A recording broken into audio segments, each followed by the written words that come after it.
or it'd be not a problem at all. I'd be more than down. All right, so here I go. We just beat a game called Detroit Become Human on the PS4. We just streamed for about 7 hours to be able to complete it, having done the first one. So it's been about maybe 12 to 13 hours for us to complete the entirety of the game, which wasn't entirely too bad for something that's like entirely narrative based. Um, it was made by the same dude who did Heavy Rain, and it showed in the controls, obviously. It was very much a Heavy Rain game because all of it was, twist this, press that. It was all heavily narrative based. It followed three protagonists, um, which were Kara, Marcus, and Connor. Connor being kind of like a detective, like this type android type deal.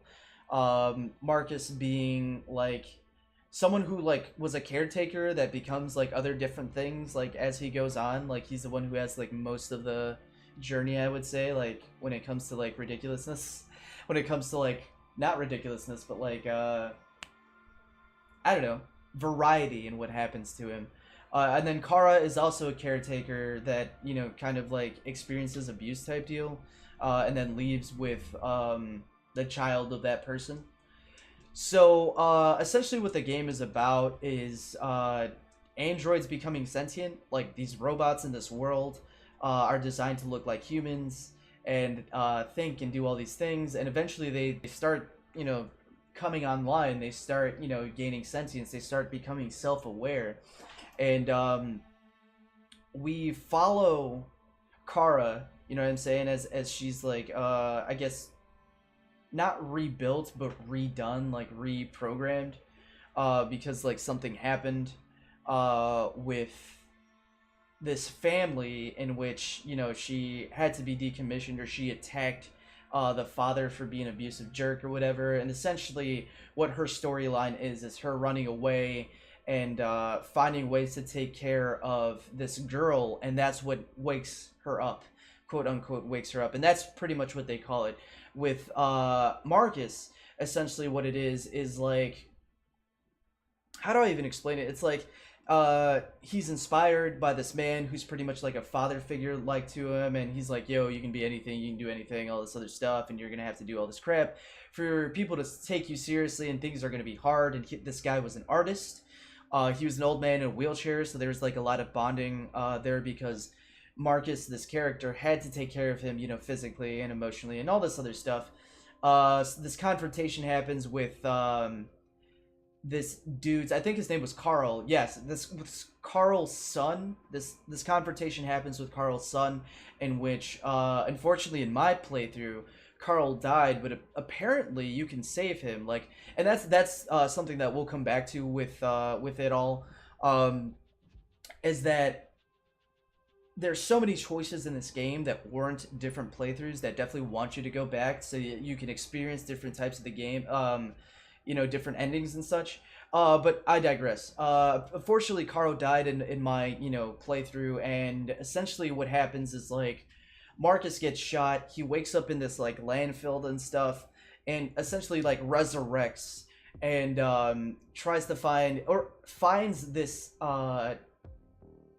I guess group of woken up, of awake androids, and they start doing missions to help their cause, and they become like essentially in my playthrough a peaceful protesting group to get people to see that androids are actual people.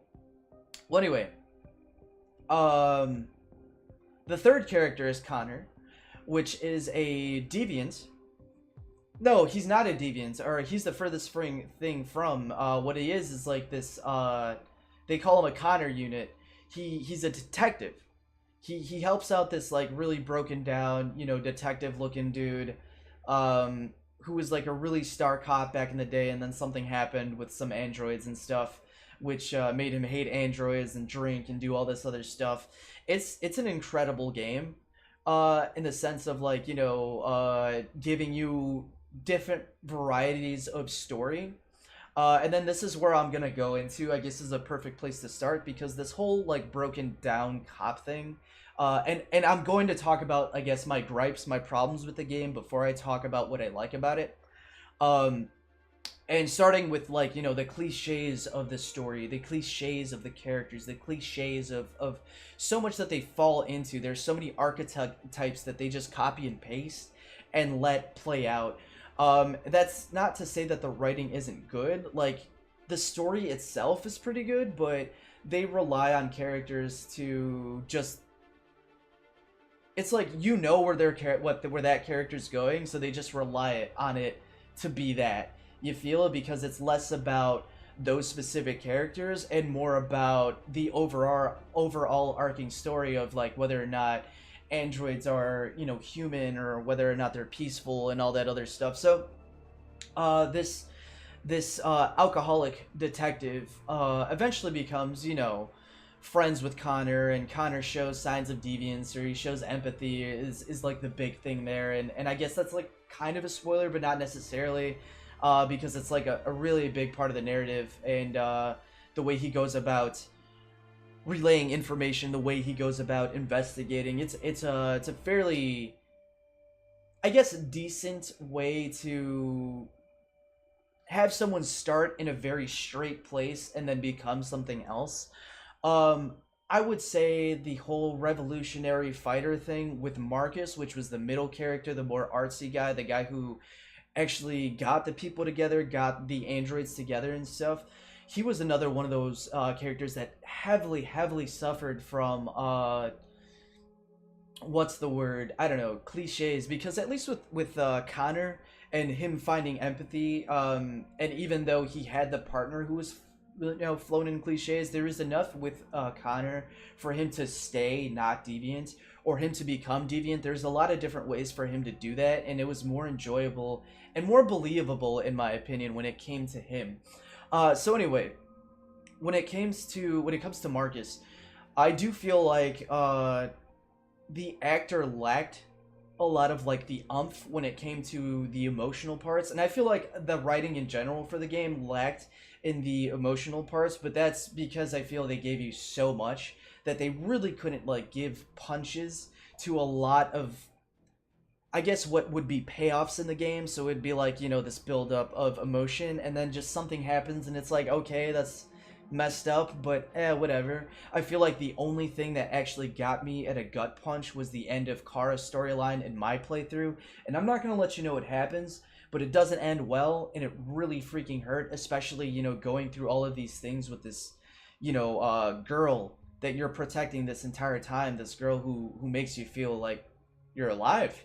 You know what I'm saying? Who wakes you up because you protect her and you guys need each other, and the bond that you guys create um, is believable. With Kara's storyline, I'll say that I wouldn't say that she's generic. I wouldn't say it was as generic as Marcus's. Rise to power. Having everything and then nothing, and then having to restart everything. That was whole Marcus's whole deal, and that's why I'm not talking about it so much because we'll talk about it more in the stuff that no, never mind. I just don't want to talk about him too much. All you really need to know is that he becomes a revolutionary guy, a revolutionary fighter. You can romance someone. You can possibly romance somebody else too. Um, but for the most part, I played him as a very peaceful character, trying not to kill anyone at all, trying not to like be violent whatsoever. And in the end, that paid off for us. That was pretty cool. But for the most part, I just felt like there's something about Marcus's character that I couldn't get behind, and I really do believe that has to do with his actor more than anything. And as opposed to Kara's character, where her actress or actor, I don't know what the term is anymore, really sold it for me. Really sold it for me. There are parts in everybody's storyline, I should say, that were cheesy. Mostly in Kara's storyline, I felt like there were a lot of cheesy parts, but I also felt like some of the stronger points in this game were also within hers, just because of how much she cared for Alice, which was the little girl that she was, with. Um, so I guess without, saying too much and going on and on about what I disliked, overall, I felt the movement for the gameplay wasn't as great as it could have been. It wasn't as a step up as, you know, Heavy Rain. Um, it was just more fluid and less robotic and less whatever it is. So that was pretty cool. I enjoyed that because it was more of the same, and I knew what I was getting myself into. But I wish that they evolved the gameplay. I wish that there was like more to do, or that they could have done something clever with it so that it wasn't more of the same.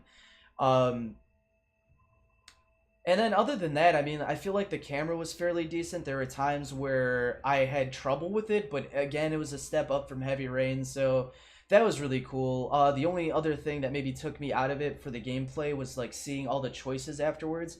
But eventually I started to like that. Like at first I was like, why are they showing me this? I don't like that. I just want to play through it. But now knowing, going back, knowing the stuff that I can do and play through it again, it makes me want to play through it more because I know what other outcomes there are and what possibilities there are for the story. Um, so yeah, I mean, I don't really have any other gripes. I mean, going into things that I liked, I mean, the story, I guess, other than, you know, minor cliches, it's worth going through. I get what they're going for. You get what I'm saying? It definitely communicates, it definitely gets its point across. Um like I said, the gameplay is more fluid, so it's not rough. It's definitely not a rough game to navigate through as much as, you know, its predecessors and stuff. I don't think it's better than Indigo Prophecy. I liked Indigo Prophecy, but it might be on par with Heavy Rain. I don't know if it's better yet. I need to play through the game again. This is all a video done on a first playthrough, might I add. Um but I mean, if you like story games, if you like narrative-based games, if you liked Heavy Rain, if you liked Indigo Prophecy, I'd highly suggest going into this game, because it is more of what you like. It's more of what you liked then, and it gives you interesting enough characters, with Kara and Connor, for you to be enveloped in the story. For me, I'm just gonna say straight up, like, Connor was my favorite character. I enjoyed his storyline the most. I enjoyed playing him as the most, you know, just all of like detective scenes and all that stuff. And I definitely felt like this purity with him, this innocence with him. You get what I'm saying? That I enjoyed hella. Um, so I don't know. If you didn't like any of the Heavy Rain stuff, if you didn't like any of that stuff, you might like this just because they streamlined more of the controls. I know I'm talking about the controls more than anything. Um, but if you didn't like it, I mean, whatsoever, I'd say just steer clear, just because like it is that type of game, very much so. But if you could like look past, you know, that type of stuff, you're gonna find gorgeous graphics. One of the better games that I've seen on the PS4. You're gonna find fairly decent acting. I feel like it's uneven a lot throughout the game, but it's really decent, fairly decent, despite, you know, the cliches, the fight, whatever it is.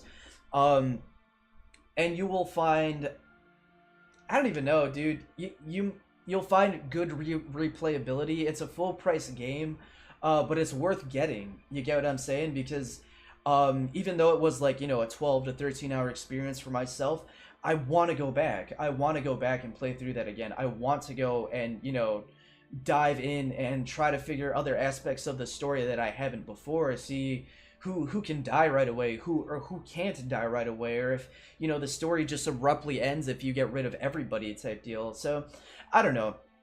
I guess I'll digress. I'm winding down now. If there's anything that you guys would like to talk about, you guys can go ahead and do that in the comments. I'm all ears. I'm all for it. This has been Pika Thoughts, our newest series here on YouTube and stuff. If you're watching here on YouTube, by the way, so like, share, and subscribe. You guys are dope. This was the Pika Thoughts for Detroit Become Human, and yeah. Okay. Thanks.